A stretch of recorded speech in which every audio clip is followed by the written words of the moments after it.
Bonjour à tous. Aujourd'hui, on va parler communication digitale. Bonjour Julien. Bonjour Président. Bonjour Marie. Nous allons tester les micros. Salut, Bon, voilà. Salut Marie. ça va? Ça va bien et toi? Ouais. Ça va, merci. Tu t'es maquillée? Non, j'ai un bouton, regarde, ça se voit, je suis pas maquillée. Ok. Ça marche. Ok. Bon voilà, les gens nous retrouvent, donc tout va bien. C'est bien passé le confinement de ton côté? Oui, ça va, tranquille, en télétravail, comme tout le monde, je pense, en sortant le moins Ouais. possible. Ok. Donc ça On dit va. bonjour à Julien qui vient de nous retrouver. On dit bonjour aussi à Fabrice qui vient de nous retrouver, Coquinho 9230. Ça c'est Fabrice. Oui. Ah. Ah ben la famille Gaudi. Ok. Ça marche. Alors aujourd'hui, hein, on va parler de deux sujets à la fois. Hein. On va parler résilience. Hein. Je sais que ça a été déjà traité par un autre club. Et on va aussi parler communication digitale. Alors, pour évoquer le premier sujet, donc qui est la résilience, Marie, je vais citer une phrase donc de Thomas Wayne, hein, que tu connais bien sûr, Batman, hein, Oui. quand il dit à son fils, Why do we fall, Bruce? Pourquoi tombons-nous, Bruce? Réponse, pour mieux apprendre à se relever. Et s'il y en a Oui. une qui est souvent donc tombée, on m'envoie des messages en même temps, s'il y en a une qui est souvent tombée hein, en championnat, sur la piste ou tout simplement en compétition, c'est bien toi. Donc j'aimerais aujourd'hui qu'on développe, hein, savoir cette qualité qu'ont les athlètes à, euh, à À perdre. refuser la défaite et à refuser, donc oui, la défaite, enfin, on l'a quand même, et comment on fait pour se remotiver à chaque fois. Hein. Voilà. Première question que j'ai envie de te poser, c'est quand tu pars le dimanche ou samedi à une compète, qu'est-ce que Oui. tu te dis sur le trajet? Tu te dis c'est foutu direct ou qu'est-ce que tu te dis? Non, on se dit qu'on va faire au maximum et tant pis si on tombe sur une poule un peu dure ou quoi que ce soit, bah, on va faire au maximum pour pas finir Fanny quoi. Enfin, tu peux pas aller en compète et te dire de toute façon je suis une merde, je vais tout perdre et puis voilà, on va faire au max et puis gêner le maximum l'adversaire et puis après ben advienne que pourra comme on dit. Après ça dépend dans quel état on arrive hein. Parce que On y croit quand même. Tu es en train de nous dire qu'on y croit quand même. même quand on est sous, on peut y croire hein. D'accord. Et tu crois que tu peux gagner? Enfin, je veux dire, on sait tous qu'il y en a une seule qui va gagner la compète. Je suis Ah, un peu dans gagner le même cas. Qu'est-ce que tu donnes comme conseil aux gens comme moi pour avoir toujours envie d'y aller? bah, en fait, il faut prendre du plaisir, comme dit Patou, il faut continuer à s'amuser, il faut prendre du plaisir, il faut faire ce qu'on a envie de faire, pas se prendre la tête, et puis voilà. Après, de toute façon, c'est un jeu, hein, on n'est pas tous des champions, on est là pour s'amuser, pour kiffer le moment et pour aussi voir ses amis, parce que c'est important aussi C'est de important, c'est vrai. voir ses potes, hein. On va aussi en compète pour voir les potes, donc c'est cool. Ok, ok, donc je reviens plus sérieusement au sujet qui nous intéresse aujourd'hui. C'est la communication digitale, la communication qu'on peut faire dans un club, hein, pour le coup pour un club d'escrime. Donc Ouais. déjà, est-ce que tu peux nous expliquer quel est ton rôle, toi, au sein du club? Ouais, alors en fait, au départ, c'était Julien, notre président, qui faisait la communication avec les maîtres d'armes, qui publiait à chaque fois au moment des compètes, qui font des stories, etc. Mais ça leur prend énormément de temps pendant les compètes. Et il s'avère que bah, on est d'une génération qui a toujours nos téléphones, on est toujours sur Facebook, sur Instagram, à poster des photos à droite à gauche. Et je me suis proposé de faire community manager, même si c'est pas mon boulot de départ, mais plutôt pour rendre service à tout le monde et puis faire en sorte que le club puisse communiquer facilement les résultats et tout pour que ce soit les parents qui puissent suivre quand ils sont pas là, pour aussi les amis, pour un peu tout le monde quoi. Donc Alors, c'est intéressant. j'en reviens à mon premier thème.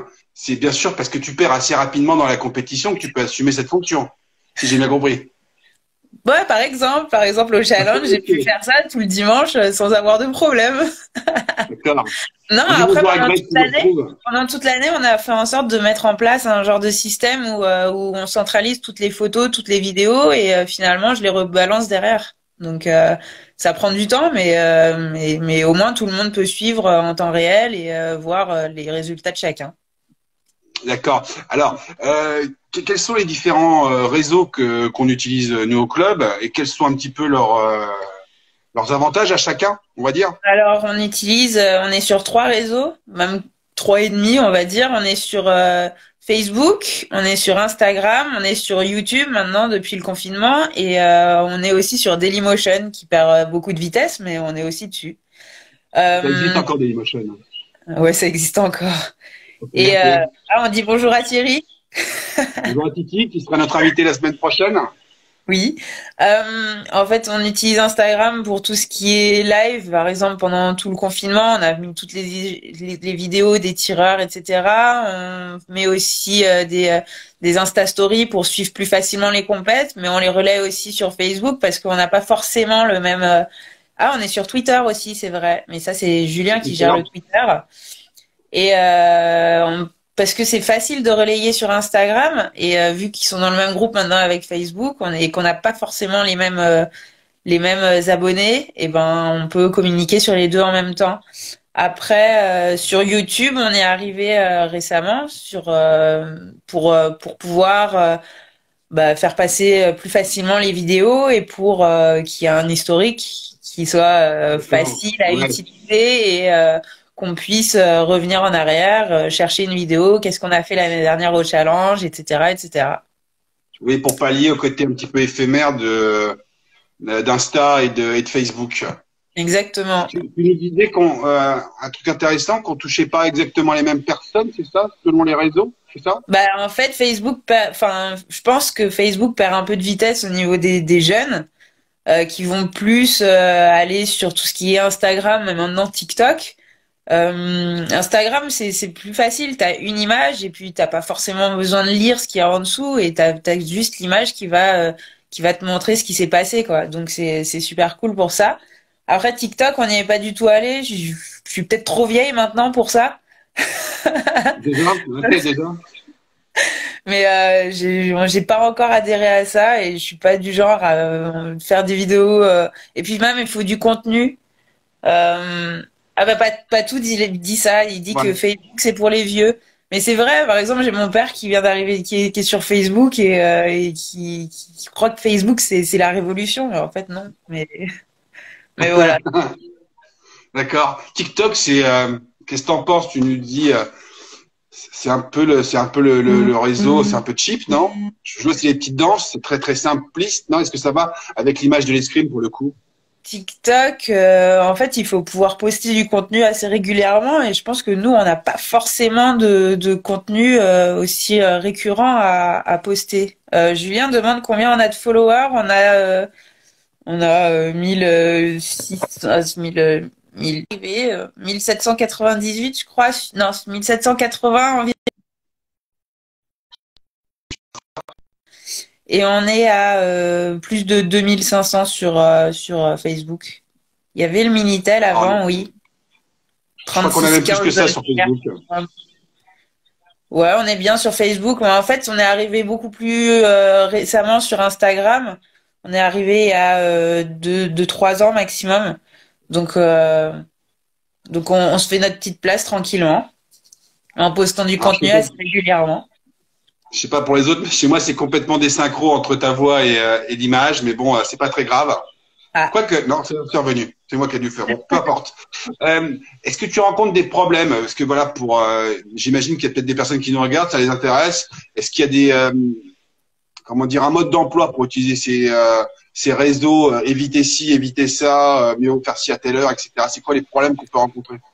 En fait, quand on regarde ce qui est conseillé, par exemple pour les publications, on nous conseille de les publier à des heures où les gens ils vont commencer à prendre leur téléphone. Donc ça va être vers 11 heures midi quand les gens ils commencent à partir en pause déjeuner. Ça va être après le boulot, donc vers 18 19 heures. Mais mais ça peut être aussi tôt le matin quand tu postes un truc à 9 heures du matin, les gens, ou à 8 heures du matin, les personnes vont au travail et donc finalement, tu peux poster à ces heures-là. Donc il faut avoir du contenu qui soit prêt à la bonne heure, ce qui est pas forcément Bien le cas. sûr. Chez nous. On est un peu plus à l'arrache parfois. mais que ce soit prêt à la bonne heure et que on puisse le poster correctement pour qu'il y ait un maximum d'auditoire et de personnes qui peuvent y avoir accès sur leur feed directement, sans avoir à Là, passer sur notre page. est-ce que si on recoupe ton vrai travail à toi de Oui. statisticienne, d'analyste, est-ce que justement ça t'aide? Tu regardes un petit peu les stats pour savoir justement à quelle heure on poste, qui on cible, etc. Ça te donne la tendance, je sais pas. Ouais, en fait, tu peux voir les différentes tendances. Et en fait, par exemple, pendant le confinement, on a posté à peu près tous les jours, à peu près à la même heure. On a essayé de faire au mieux. On a pu voir que il y avait une croissance du nombre d'abonnés quotidiens. On a vu que il y avait pas mal de personnes qui passaient sur les vidéos, etc. Mais tu peux voir les différences justement par rapport aux heures de postage. Il y a des vidéos, on les a postées un peu plus tard et ça va pas forcément marcher. Ou il y en a qu'on D'accord. a posté peut-être un peu trop tôt, ça va pas forcément marcher. Mais finalement, bah, justement, avec toutes les stats que tu peux retrouver, que ce soit sur YouTube, sur Facebook, sur Instagram, finalement, tu peux voir comment faire. La bonne heure, Donc, c'est quoi la bonne heure? C'est ça qu'on veut savoir. la bonne heure, c'est pendant le confinement, ça marchait bien vers 11 heures. Je pense que les petits se réveillaient vers 11 heures. Ok, ok. Ah, ok, ça marche, d'accord. Euh, et alors concrètement sur pour un club d'escrime, sur quoi on peut communiquer? Parce qu'on a vu Alors, tout et de rien pendant le confinement. alors pendant le confinement, par exemple, on a fait en sorte de mettre en valeur nos tireurs en leur proposant des défis quotidiens où ils pouvaient se nommer chacun les uns les autres. Et de ça, on est passé d'un Patou super vieux, salut Patou, à une petite Chloélia qui est moins de 13 ou quelque chose comme ça et qui a pu faire aussi sa vidéo et qui était toute contente, je pense. Et donc on est passé on a fait un peu un gros éventail. On a aussi fait du loisir. On a mis en valeur une personne qui travaille dans des hôpitaux. Enfin, on a mis un peu tout le monde. On a mis ceux qui font de la grosse compète et voilà. Donc ça c'était pendant le confinement. C'était pour aussi mettre en valeur nos tireurs parce qu'on est un club. On est aussi des tireurs. On a on a un peu de tout, donc on les met pas, on essaye de faire au mieux pendant toute l'année, mais là au moins ils avaient une caméra directement sur eux. Après pendant toute l'année on a le challenge, donc finalement on peut communiquer là-dessus. On a réussi à encore communiquer dessus avec avec les plus jolies touches qu'on trouvait. Et en faisant Ouais. participer aussi les autres clubs, ce qui a aussi fait naître peut-être des nouvelles touches sublimes comme celle de JB Charrière qui était absolument fabuleuse, n'est-ce pas? Ouais, t'es en train de nous dire que c'est pas ce qu'on fait nous, c'est pas que à la gloire de Bourg-la-Reine, c'est ça, non? Non, on ne fait pas que la gloire de Bourg-la-Reine, on fait la gloire en gros de l'escrime en général. On essaye de faire en sorte de parler d'escrime et de communiquer d'escrime. On n'a pas les JO cette année, donc on n'en parle même Ouais, pas et on va faut pas être essayer invisible. à travers les interviews qu'on fait là et à travers les posts qu'on fait, qu'on va essayer de rediffuser à nos potes, etc. On va essayer de parler d'escrime et montrer que c'est pas juste Laura Flessel 1996 quoi. Donc Ouais. Et, et tu nous disais là sur les défis pendant le confinement, qui c'est qui a eu l'idée? T'en as parlé avec Julien. Vous avez décidé de faire ça quand? on a décidé de faire ça dès le premier jour. C'était Rémi qui avait proposé l'idée, qu'on avait Ouais. trouvé cool, et finalement on a lancé l'idée et on a duré pendant tout le confinement. On n'a pas eu un jour de loupé. Et même s'il y en a qui ont été publiés un peu plus tard, mais ça correspondait au jour J. Et finalement, on est allé jusqu'au Lesquels? dernier jour. Pardon? Publier un peu plus tard, ça veut dire que c'est des gens à qui t'avais demandé de le faire. Ouais, et qu'il y Qui avait sont pas. qui sont les mauvais élèves? Non, mais qui n'ont pas forcément le temps parce ils travaillaient. Mais t'as toujours les mêmes qui sont en retard. De toute façon, tu sais très bien qui est toujours en retard. Ah, tu veux Voilà. pas donner de nom, hein? Ok, ça marche. Allez. Allez, ok, secret professionnel. Donc, on a tenu pendant les Non, 55 jours et quelques. ouais, Et on pour, a tenu duré toute la durée. On s'est arrêté le dernier jour. On n'en a pas fait plus. donc voilà, les tireurs sont prêtés facilement au jeu, on va dire.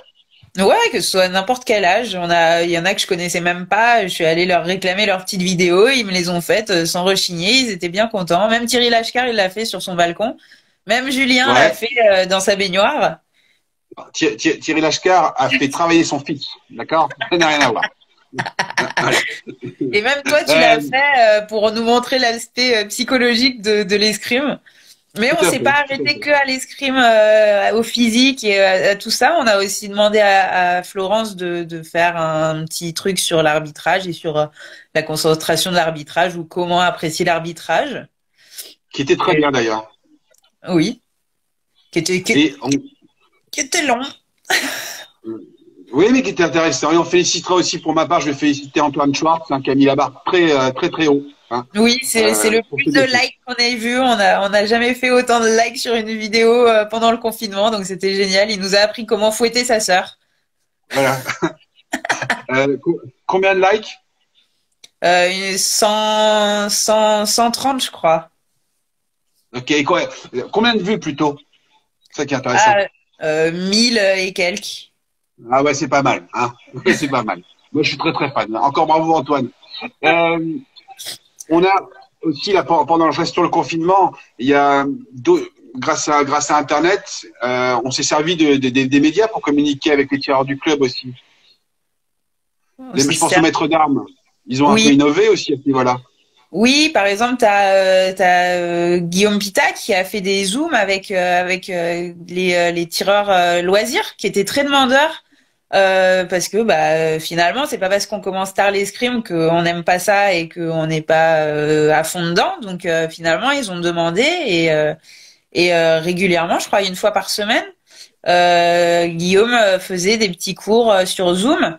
Après, il y a aussi Jean-Paul qui est intervenu auprès des plus jeunes pour leur expliquer le déroulé d'un de ses matchs, qui a expliqué presque touche par touche ce qui se passait dans sa tête, pourquoi il avait fait ça, etc., etc. Donc ça a intéressé les plus jeunes, donc c'était super. Jean-Paul, voilà, qu'on explique, qu'on a limité à raconter ses matchs plutôt qu'à faire des défis, hein, sachant que les salles de réanimation étaient déjà complètes dans les hôpitaux. Hein, c'est pas la peine que Jean-Paul donne un programme physique aux Il l'a élèves. fait, il l'a fait, il a fait du vélo. On veut, Ouais. je sais pas si beaucoup de personnes l'ont suivi, mais il était en nage. Donc si lui il est en nage, alors nous on serait partis à l'hôpital clairement. Ouais.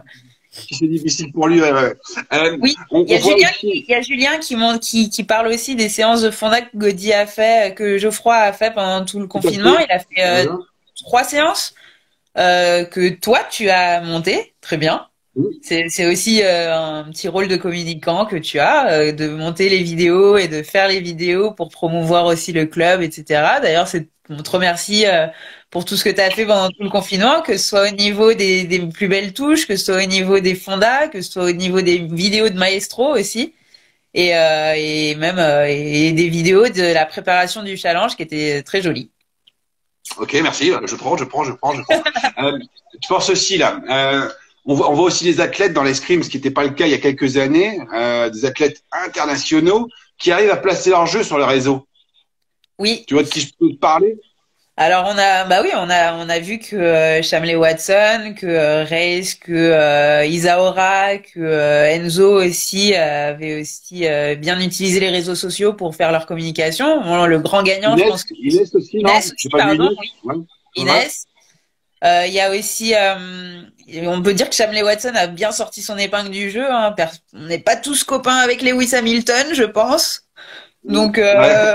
on n'a pas tous notre super programme sur Nike Training.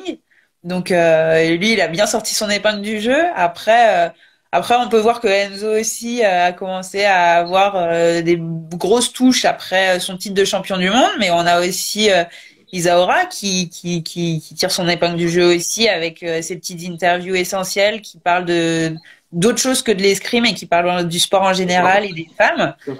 Ok. T'as aussi Inès qui promeut le sport féminin en Afrique, donc c'est assez intéressant Il y a de un voir combat, ouais. que de voir que des escrimeurs arrivent à faire parler d'eux et c'est pas que pour l'escrime quoi. D'accord. Ça rapporte au club ou à l'escrime, voilà. Qu'est-ce que ça Je pense fait? que ça peut rapporter à l'escrime parce que on est un peu un sport de niche, on n'est pas super connu. Les seuls moments où on peut nous voir, ça sera aux Jeux Olympiques et encore sur l'équipe 21 de temps en temps, et c'est pas tout le temps. Mais Mm. en tout cas, bah, même dans tout le sport ou des trucs comme ça, on n'en parle pas vraiment, alors que il y a beaucoup d'escrimeurs qui gagnent des coupes du monde et qui font des résultats. Donc C'est vrai. petit sport et voir qu'il y ait des tireurs qui arrivent à faire parler d'eux d'une certaine façon, ça fait aussi la promotion de l'escrime et ça nous met un peu en valeur et ça nous met en lumière, quoi. Donc c'est cool. Il y a un truc aussi qu'on voit souvent sur les réseaux sociaux. C'est un peu le tribunal de n'importe quoi, avec des gens qui mettent des commentaires des fois pas sympas. Est-ce qu'on a eu ce genre de truc? Est-ce que tu as été confronté, toi, en tant que community, à ce genre de situation? Alors on n'a pas eu beaucoup de commentaires pas sympas. On en a eu un mec qui a mis 2 commentaires. On a répondu gentiment parce que en gros, ce qu'il disait, c'était que le fleuret féminin, c'est presque qu'il fallait qu'il n'existe pas parce que c'était trop mou et c'était de la merde en gros. Donc on a fait en sorte de lui répondre gentiment et que c'est pas parce que ça lui plaît pas à lui que ça ne plaît pas à d'autres personnes et s'il veut retourner à l'âge de pierre, il peut retourner à l'âge de pierre, il n'y a pas de problème. Mais D'accord. ça sera pas accepté sur notre page. Voilà. On répond diplomatiquement, mais on n'en pense pas moins. C'est ça à peu près, si j'ai bien compris. Exactement. T'as pas envie de Ok. dire le gros connard, quoi. D'accord. Et pour la rentrée, là, je pense bien sûr à la situation Covid. Je crois qu'on a été classé il y a pas longtemps en sport d'opposition et non plus en sport de combat. Ah, Euh, ça va être quoi les axes de communication pour la rentrée? bah, il va falloir qu'on tienne nos distances. Le club va mettre en place aussi des masques pour tout le monde qui sera prêté ou loué à l'année. Et donc, finalement, on aura des gestes barrières qui seront respectés au maximum. Après, on est dans un sport où il y aura un peu de contact, donc comment on va faire, je ne sais pas exactement. Ça sera au club, à la municipalité, à la fédé de voir. Et peut-être qu'ils auront des petits axes de communication qui iront dans ce sens. Donc D'accord. à voir. Ouais. Un On va message les sur la faire passer sécurité, en la tout cas. prévoyance. Pardon? Ok, ok. Ça va être un petit peu axé aussi, voilà, sur la sécurité, la prévoyance, Ouais. la Ouais. distance. Ça Après, va bien. oui. Ouais. La distance, il faut garder la distance. On nous a toujours Bien dit sûr, d'être à distance. bien sûr. Bien sûr. Pour terminer, je pense que tu dois en avoir un maximum. Ça fait combien d'années que tu fais des streams, toi? Depuis Atlanta 96. Et J'ai regardé Laura Flessel à l'époque. et t'as pas fait de l'épée. Non, j'ai pas fait de l'épée parce que j'ai essayé, hein, mais c'est nul. J'étais à Saint-Maur avant, alors tu peux tester l'épée, quoi. La VGA qu'on adore. Et pour terminer, un petit souvenir du club de ta part. Mais après, on a plein de bons souvenirs. On peut dire on est un club assez festif. On aime bien fêter nos victoires, fêter nos défaites aussi, parce qu'il faut fêter nos défaites, sinon c'est pas rigolo. Donc, on va dire Strasbourg, c'était rigolo quand même, hein. J'ai une petite dédicace à Thierry. Strasbourg, c'était quand même rigolo. Ok. Thierry, on se retrouve la semaine prochaine. Voilà, on Pardon? arrive un petit peu. J'ai un écho là, dans le téléphone. Ah merde. C'est pas très Attends. grave. On retrouve Thierry donc, la semaine prochaine. On va parler pour le coup de médias, stream et représentation des streams dans les médias, et les télévisions en particulier. C'est son domaine, notre grand magnifique de production. Et pour terminer, je te laisse le mot de la fin, parce que j'ai un son abominable de mon téléphone. Je suis désolée. Alors, pour répondre à la question de Patrice Becker, VGA ou BLR, je ne peux pas choisir, hein. C'est deux clubs familiaux, deux clubs cool. On peut pas forcément choisir, hein. C'est pas parce qu'on est parti qu'on n'aimait pas les clubs, hein. Mais après voilà, c'est des clubs de cœur. C'est à côté de la maison en plus. Et sinon, faites attention à vous, continuez à respecter vos gestes barrières, hein. Comme on a mis, mettez bien votre masque quand vous sortez, essayez de ne pas cracher sur les gens en parlant, hein, bien sûr. Et sinon, on se retrouve vite et on communiquera, on continuera à communiquer sur Bourg-la-Reine, sur l'escrime en général, et on fera le mieux possible. Et on vous attend pour faire la fête quand vous voulez. Ça marche, super. Rendez-vous à Ibiza. Salut à tous. Et bisous tout le monde. À bientôt, ciao, bye bye. Ciao, ciao. Mardi.